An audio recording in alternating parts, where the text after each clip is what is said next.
Hey, White Sox fans, guess what? It is podcast number 98. It's the mothership. I'm Brett Ballantini, your host and really awful prognosticator. I came close to last place last year. I think out of 15 pickers, some who are still with us, some who have departed, moved on, or just not selected this year, which is okay.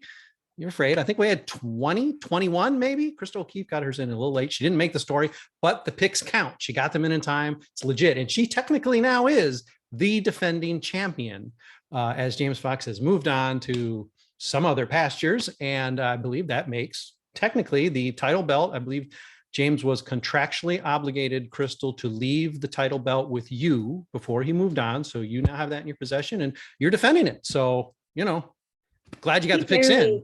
He barely won over me as is. No kid. Yeah. Technically, I'm going to asterisk that and say you probably won last year. So let's see if you can defend yourself. But we got another guy on this podcast who's got a bold pick that's looking really good right now. We won't get into that quite yet. Maybe that's the second half sort of thing. Tommy Barbee's with us. Also, Zach Hayes and Trooper Galactus. So let's get started with our predictions podcast. I believe we had arranged nobody this year, unlike me last year and Tommy last year, among others, who did not pick the White Sox even to get to 90 wins. The minimum this time around was 90 wins with the White Sox. I do believe, shocker, I was the low pick, but I did actually say they were going to be in the playoffs. So I'll be less embarrassed theoretically this year. Quite a range though. We have 100. Darren Black, who by the way, of our pickers last year was the only person to nail it.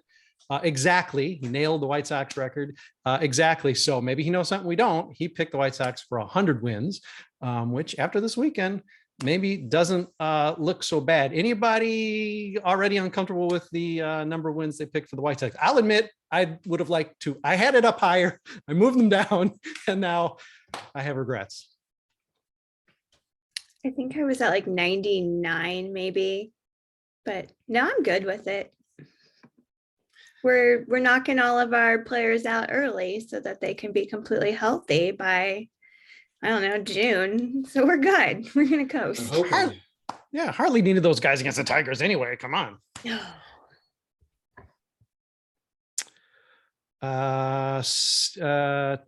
Tommy, wait a minute. There's Tommy. 96? 96. Remarkably different from last year. Wow. They really did a lot in the offseason, Tommy. I think that as long as no one else gets hurt, especially on the pitching side, that I feel very comfortable with that 96. But it's seeing Giolito out for a little bit makes me feel less comfortable than I did before, but I still feel pretty good about it.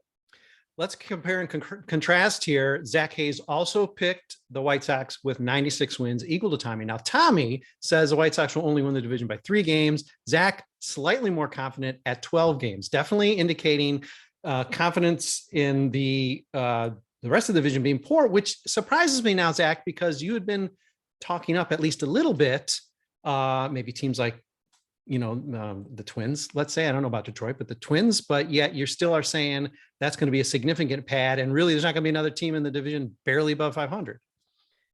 Yeah. I'll get into a little more detail with my general philosophy with predictions, because I suspect you'll have some questions about some of the other things that I put on that sheet there. So I'll leave some of my optimism for that. But I, as negative and critical as I can be, I always tend to frame it as like, I know this is a really good team and I'm completely aware of that. And I'm just going to be clear-eyed about what their flaws are, and more specifically how the front office is failing to put them over the top. That doesn't mean they don't have a really, really, really good team. And when making predictions, if I predict them to win 90, I would rather predict them to win 96 and have them win 90 than, from an intellectual standpoint, I would rather overshoot than undershoot. I would rather them win more games. Obviously, I don't want them to win fewer games just to make me feel better. But no, I think they're the clear-cut best team in the division. And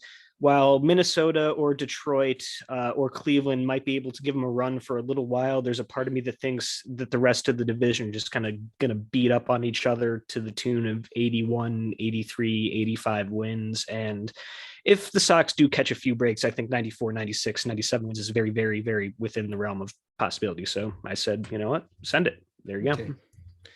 Now, Trooper, in your theoretical picks, because you did not join our exercise, where would you land the White Sox? I'm guessing it would be somewhere between 90 and 100. Where do you see them? I'd say 94, 95. I don't think that they really made demonstrable improvements over last season that would cause me to just outright say, yeah, they're gonna shoot right up another 5 or 6 wins. And the rest of the division got better. Their primary competition, Detroit, is definitely improving themselves, and they will continue to improve themselves. And the Twins probably will not spend another season being fugitives from the laws of averages. So I think just based upon increased competition, even if the White Sox can count on better health this season, I just think that the competition is there, that it's not going to result in as much of an improvement as we might like. Yeah. Consensus, I think, was mid-90s. I think Chrystal only dragged that up a little bit. I think we had the consensus at 94. It's probably 95, including Chrystal. So that hits it right on. Trooper. Player MVP for the White Sox, resoundingly, Luis Robert, who also got a lot of support. I don't know if he got consensus support or not. I won't scroll up. I'll break my computer machine here. But Luis Robert, clearly the MVP in most eyes, one person's eyes, clearly not. And obviously early on, it's taken a real hit. Zach Hayes choosing Yoan Moncada, which is actually a great pick. It's just he might be having to play a little bit catch up, being out maybe the first 3 weeks. But maybe explain your thinking. Is it more you don't see Luis necessarily able to play a full season, or you just think Yoan is going to be that much better this year?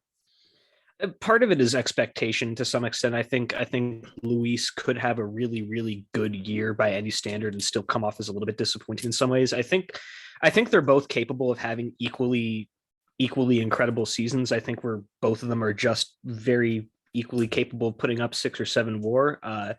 But in the event that one of those things that they do that, and at least one of those things happen, it's going to be looked at in Moncada's case as, oh man, he has really taken the next step. We would not be here without him going from the kind of meth that we saw the last couple of years to really hitting that ceiling. If Luis does it, it's still great, but it's going to be a little more along the, okay, this is what we were banking on from you the entire time. So just to hit that, like, this is the team MVP, I think the bar for Luis has got to be a little bit higher. And I've been a big backer and believer in Yoan for quite some time. And I don't know. I just saw this as the season where he really does hit that ceiling, and it's going to come off as maybe even more incredible just because the way he takes a beating from parts of the fan base sometimes. Yeah. Pitcher MVP was way more split. Nobody even had the majority votes. Lucas, I believe, was a consensus with 9 or 10 votes, depending on how Chrystal went. No, went Hendricks with me. Oh gosh, we're going to have to defend ourselves. I don't know why I picked Liam Hendricks. I thought because none of the starters were going to be successful enough, and somehow Liam actually at his 2-something WAR, or maybe even somehow scraping close to 3, was actually going to show up as the best. I really don't know what I was thinking. Chrystal, what were you thinking? I was kind of in the same boat because I was so impressed with him last year, and I really worried about where our starting pitching would be, and now I kind of regret not putting Dylan Cease. Dylan Cease. Okay, so you would not go, if you had a chance to do it over, you would go Dylan and not Giolito. Barbee and Hayes, are you still sticking with Giolito as your pick? You're still feeling good about that? Because that's actually probably the way I would have gone, and it should have gone. I am comfortable with my Giolito pick. I think if you wanted to say like most important pitcher, it definitely is Cease, because I think how the Sox season goes will be largely dependent on how Cease performs, because, Giolito, I think, is going to be the MVP, the guy that continues to be the ace, but the season to me really hinders on how does Cease do in Lance Lynn's absence for the first few months of the season. Yeah. Yeah, because no matter how good the offense does, the rotation has to show up. We're going to see, as the home opener is right around the corner, the lower end of the rotation. We're going to see how much the offense is needed, because the 10 runs scored on Sunday might be what's necessary to beat Seattle with the pitchers are running out there. Trooper, I didn't get your pick on MVP because I figured it probably would be Giolito, but certainly I want you to weigh in on, given the different 4 or 5 different names that came up on the pitcher side of the ballot, who would be your pitcher MVP? I'd probably go with Giolito as well.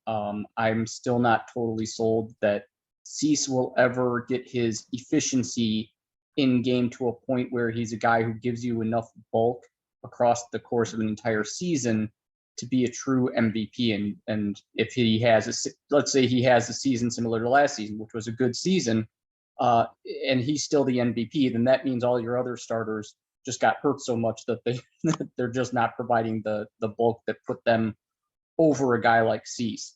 And it's kind of the same way for Robert for me as just the position player MVP, where I think we're all kind of counting on him to be like a 6 to 8 win kind of player, and we need that from him. And I think that if we don't get that kind of season out of him, it's really going to be hard for anybody else to step up with that level of production to stand out. Our best rookie, again, I think this, for me at least, was the pitchers. Is like, I don't think the rookies are going to make the impact they did last year. So it's something like, well, who might get a chance enough to play some? That's why I chose Romy Gonzalez, who was our consensus. And I'm guessing that was a lot of your thinking too. Somehow Tommy was pressing enough to realize that Miker would be DFA'd, but not pressing enough to realize he'd still be in the organization. He might want to change his pick. He picked Romy, but he might want to change it. I absolutely do want to change it now. Go Miker, fair. And really the only, I think the only outlier, oh no, here we have 2 outliers. I guess you could call them that. And I want to know if this was also like, well, you had to pick somebody, or if you really do have a good feeling about these guys. Zach Hayes picking Jimmy Lambert, who certainly will get opportunities, and Chrystal O'Keefe, not unique in picking Yoelqui Cespedes. But again, a guy who's right now far away from the majors and is no guarantee even to play this year. Zach, Chrystal, talk about your selections. I personally picked Yoelqui because after seeing what he was doing in spring training, I had a bit more confidence in, how he plays. And I've seen him, in a lot lower leagues, independent leagues, everything else. And I've always just been impressed with him. And if he has half the talent of his, half brothers, and I think he'll make an impact. And I could see him coming up really late in the season, just because, they're going to have plenty of injuries. So they'll need a right fielder or something. So yeah, I picked him because I think he showed a lot of promise in spring training and otherwise. And of course we have, because we always pick cold cats, not just MVPs, because we're mean. We're a mean site. All of us really secretly dislike the White Sox. We do pick worst player, worst pitcher, worst player. Again, for me, it wasn't necessarily Danny Mendick is going to be terrible, although that's in the realm of possibility. It's just like, well, I'm not really anticipating guys having terrible years for the White Sox among the position players. Danny Mendick seemed like a guy who would get a lot of run and probably wouldn't do a lot with it. That's why I chose him. He was the overwhelming pick. However, Tommy Barbee picks Yermin Mercedes, who will heal enough to somehow hurt the White Sox. Explain, Tommy.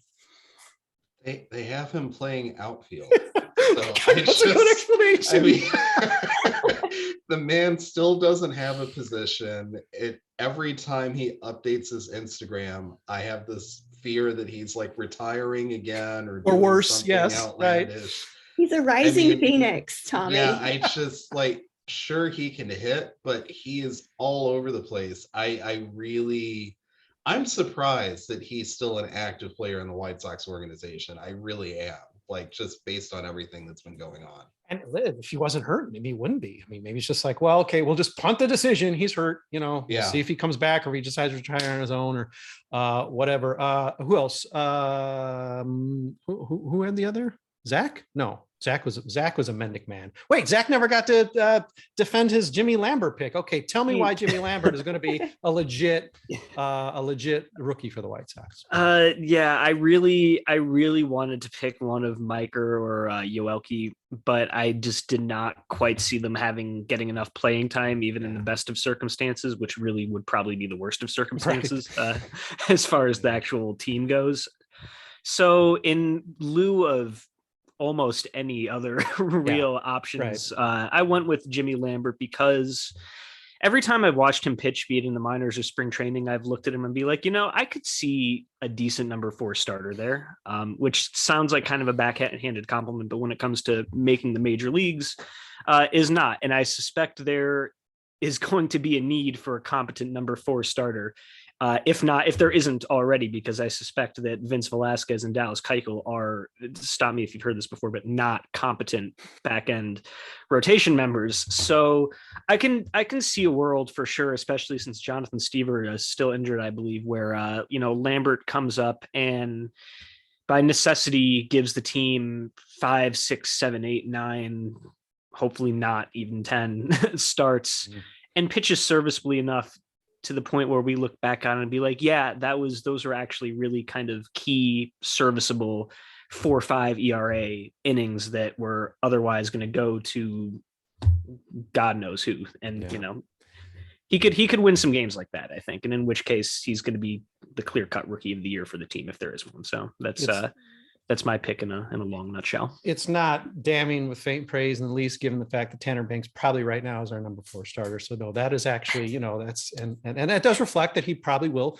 have the opportunity. Okay, Trooper, I'm going to give you a chance here, but let's just get to this last category and then I'll let you run down some guys. Dallas Keuchel, overwhelming winner as worst pitcher. We have zero confidence. Adrian Serrano has not shown up to defend his guy who he said in the last podcast, no, he's going to do it.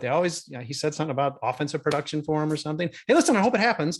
We're going to have to wait till the 5th game of the year to see if it happens, which might indicate how even Tony La Russa has lost confidence in Kid Cucci. Okay, wait, did everybody else, did anybody not pick him as the worst couple guy? Ryan Burrs. Time And out, one Aaron Tommy Bummer. Yes. Barbee. Aaron Bummer. Well, I Yes. guess you were on the crest of the wave there too, because he had a rough opener, but then redeemed himself. Okay, pleased to explain Aaron Bummer being the worst pitcher on the White Sox this year. I think the White Sox have done normally a very good job at optimizing Bummer's strengths, and I don't think they have that luxury this year. So I just see Bummer getting utilized in a lot of situations like he was in the Tigers game, where it's not exactly ideal for him and not performing well. Keuchel makes sense as a pick. I think honestly, Tony is so clearly afraid to use him and I don't think they want to pay him enough to even get the innings that would be required for him to get the bonus, that I see him kind of being stashed in a lot of different ways where he's not quite getting exposed. But Aaron Bummer, they're going to need a lot. And I don't think he has the control still to deliver on a day-to-day basis. Stunning to me, just 2 out of 21 Vince Velasquez's pick. That I would have thought it would be a lot more of a neck and neck race between Dallas and Vince for that. But Vince, I probably didn't pick because I thought he may not be long for the White Sox. We're still in shock that he's on the team. Opening day starter. Opening day starter. Oh my God. Okay, Trooper. Before we go to break, run me down your rookie worst player, worst pitcher. I think Gavin Sheets will be rookie of the year. He still has his rookie status, and he's probably going to get the most reliable playing time. A lot of other guys like Jimmy Lambert, I could see him as a sleeper pick, but Lambert requires them getting deeper into the need for him. And I don't know that he'll build up the kind of volumes that Sheets will. And I've also been a fan of Sheets for quite a while now. Worst player, Danny Mendick seems to be the safe choice on that one. But again, I don't know if he's bad. They have so many utility players. He just won't be around long enough to do that kind of damage. I would personally go with Josh Harrison as somebody who has shown that he's being paid enough that they're going to stick with him, even if he's not performing well, and he has gone through stretches, even whole seasons, where he's been really bad. So I would pick him. I hope I'm very, very wrong though. Yeah. And worst pitcher, I'd actually go with Velasquez over Keuchel. Okay. All right. So then, okay, you're making it more even the way I thought it should be in the first place. Okay, we're going to try to squeeze in the major league predictions. Maybe I don't know. We're going to talk very specifically to Tommy Barbee about one of them after the break. Stick with us because it's still going to be fun. We're still going to be talking about baseball, so stick with us. Hey, White Sox fans, guess what? It's podcast number 98. I'm consulting my notes because I can't remember what podcast it is. We're coming up on the century mark, though. Very, very exciting. We're talking 2022 predictions. First half there, we just went through White Sox stuff. And now let's just talk a little more broadly about the major leagues. There was a lot of consensus picks. Let me just talk to all of you about one thing I thought was really strange, our own AL East bias. If you go by consensus, 4 playoff teams will be coming out of the East. The consensus was the Blue Jays as the division winner, but it sort of doesn't matter when you still have Boston, Tampa, and the Yankees coming out as your 3 wild card teams. Can anybody explain that aside from the fact that it is still probably the best division in the American League, if not baseball?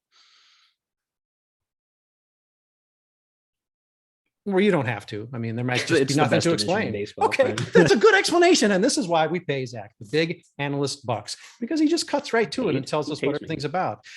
Let's see. White Sox, universal pick for the Central. Blue Jays did get most votes, although the Rays still did. Yankees still did get some votes. Strangely enough, the Orioles saw no support. Astros, definitely the consensus out of the West, although Tommy Barbee, you see the Seattle Mariners being the upstart, sort of a hot pick, sort of sexy with the offseason they had, where they actually sort of did some things, not just at the last minute. You see it more a sense of Seattle being good or Houston not being worth the hype?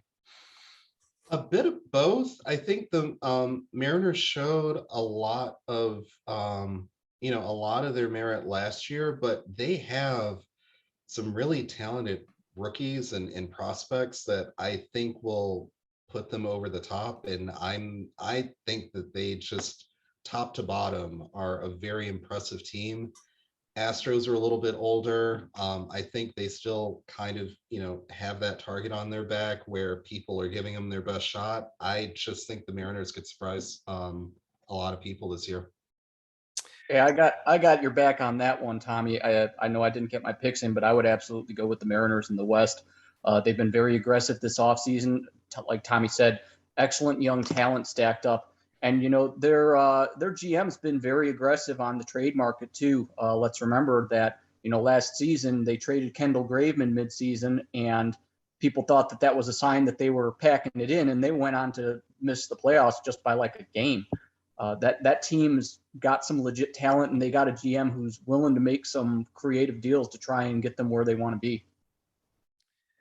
Does anyone want to yell at me before we yell at Tommy? Did anyone want to yell at me for being, I think, the only one to pick? I think there's at least a couple Detroits, the only one to pick Minnesota as a wild card team. Am I just stupid? You can tell me. I sort of know I am, but I mean, is Minnesota that plausible? Seems to think they have a shot, so why not? Always do. I mean, come on,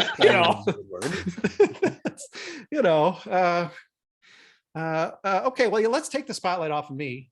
Thanks, everybody. And let's talk about Tommy Barbee picking the Chicago Cubs as the division winners in the NL Central, which, by the way, as I said before we went on air here, really smart pick so far, Tommy. They pretty much took the consensus winner of the division to the shed in, I believe, a home sweep of the opening series in the cold and the muck. You're thinking, I think you've already been asked to explain yourself, and you did, but for the benefit of all the listeners out there, please do explain why the Chicago Cubs are going to win the NL Central.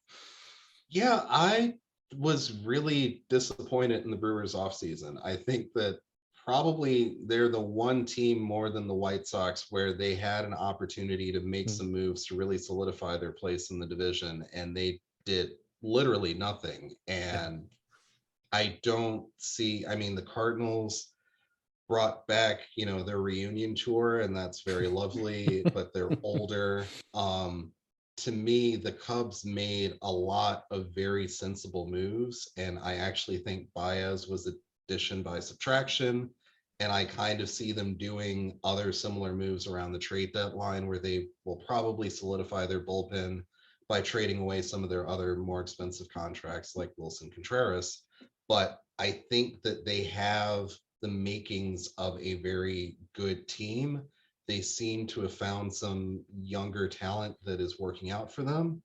I don't know if it's going to be like they're going to blow the whole division by, but I wouldn't be surprised if they sneak in with the division title. By contrast, I'm going to give Zach Hayes the ability to defend his Milwaukee Brewers. Everybody picked the Dodgers as the best team in the National League, but three, Zach Hayes, Hamster, and Adrian, all picked the Brewers.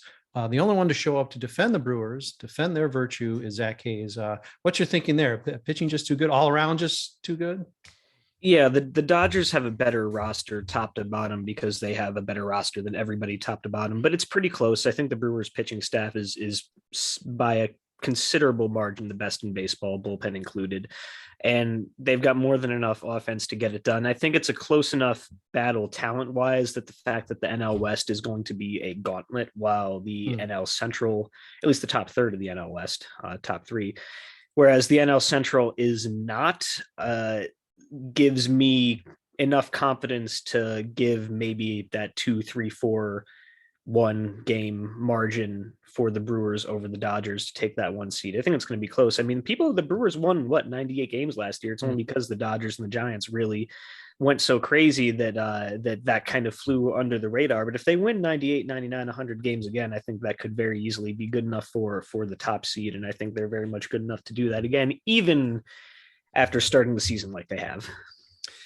Now we had 1, 2, 3, 4, 5 very brave, very confident, very Kool-Aid drunk of our 21 picking the White Sox to win the World Series. Let me name them: Rachel Malanta, Delia Ritchie, Nello Rubio, Ashley Sanders. Nello and Ashley are two-time pickers. Last year, they picked the White Sox to win the series, World Series as well. So I'm detecting a trend. And Adrian Serrano. Again, none of them are on here to discuss why the White Sox will make it all the way to the World Series and win it. But the consensus was the Dodgers, but a couple people did choose differently. And again, I'm not going to give you a break. I will be getting to Chrystal in a second, but Zach Hayes, you picked the New York Mets, and I would like the reasoning behind picking the New York Mets to win the World Series.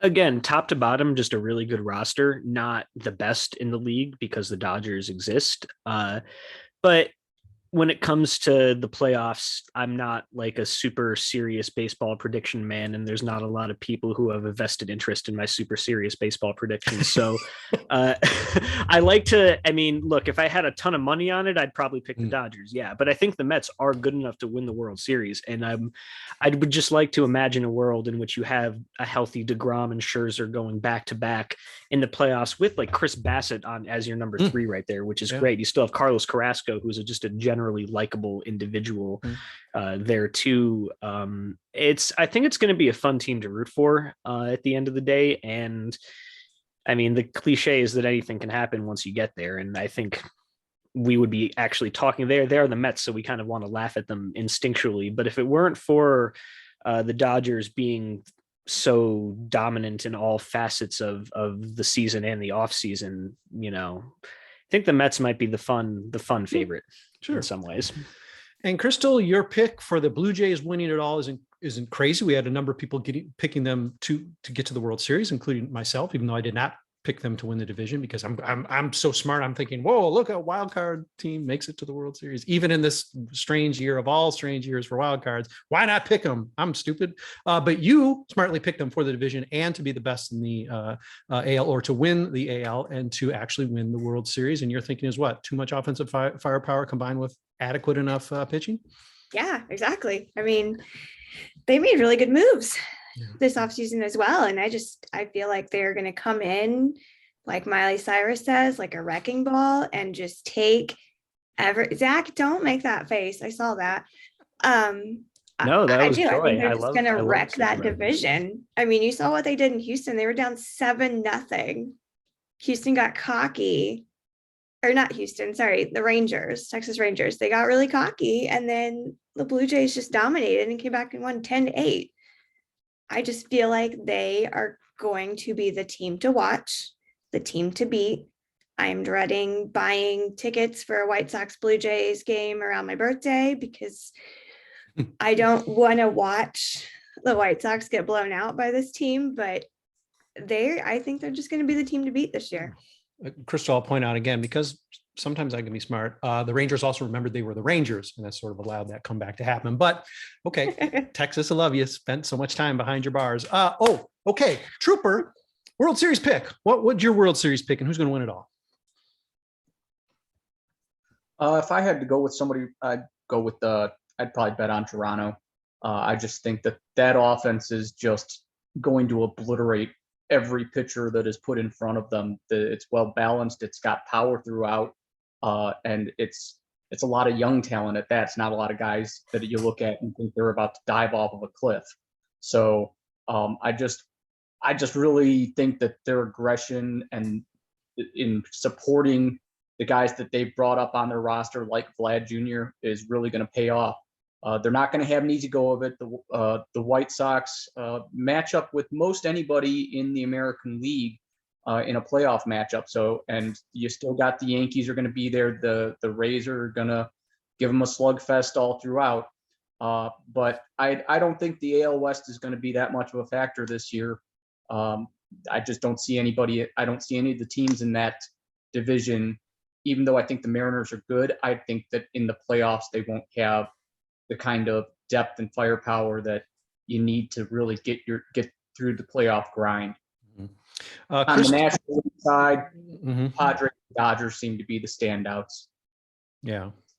Chrystal, you and I picked Bryce Harper for National League MVP. I know I did because I did actually pick the Phillies, despite the fact they can't catch the ball for the life of them, to make the playoffs. And I figured that Harper would maybe just carry them on, because I'm just going old school. I'm going to say, hey, yeah, Bryce Harper from back in the day, still a great player, and he's going to carry them on his back. You're thinking as well, because it's just me and you. Yeah, that's true. I think he could very easily do back-to-back, but I also think now he's got a couple guys in his corner that can help him. They've got Nick, and they've got Kyle Schwarber now. So I think he's got enough people in his corner to really just hoist him back up. And I really think he can do it again, because he's got so much star power being wasted in Philadelphia. Yeah. And speaking of star power being wasted, hey, talk about an old school pick. It's the one I think it was my pick last year, but he did get hurt. Zach Hayes picking Mike Trout, which yeah, it's a pretty safe bet. It's sort of like taking the field, but you were the only guy to pick Mike Trout. He's not even as popular as his teammate Shohei Ohtani.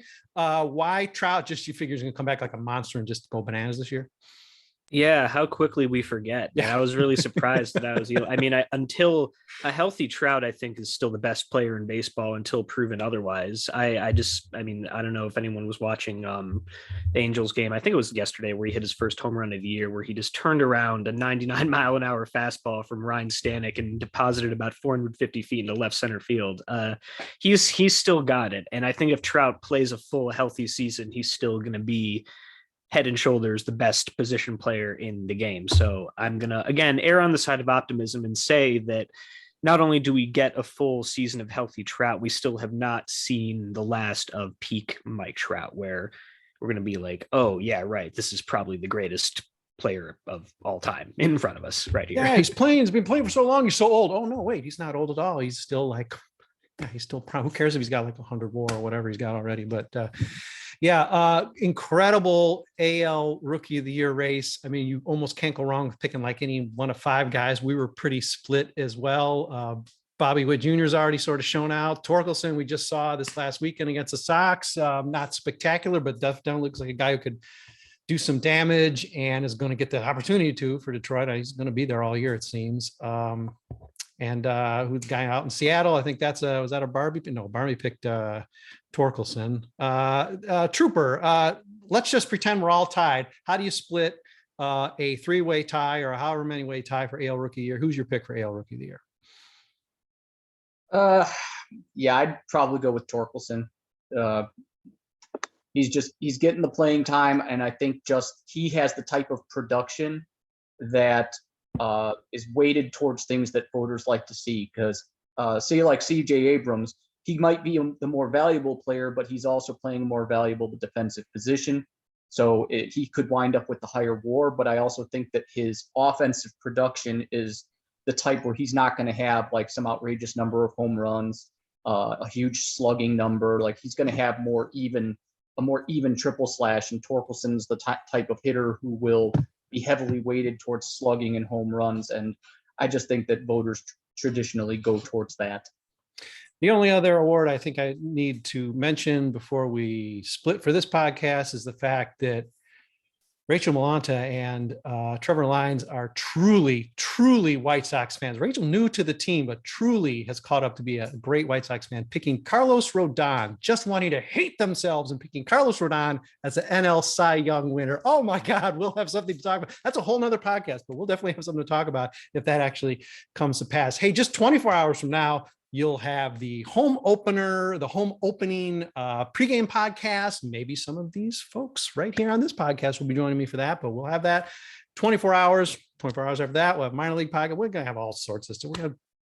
We just don't stop. We're going to keep hitting you with stuff. Thanks for joining us for this awards podcast. I'm sorry that all of you are wrong compared to me, not even picking my AL MVP pick, although Chrystal, Bryce Harper fever. We'll see. We will definitely revisit this at the end of the season and see who wins. Chrystal O'Keefe, the defending champion. She holds the title belt, and maybe she'll show it off next podcast. Thanks everybody for joining us. We'll be back with a podcast 99 at some point, probably sooner than you're ready for it. Thanks.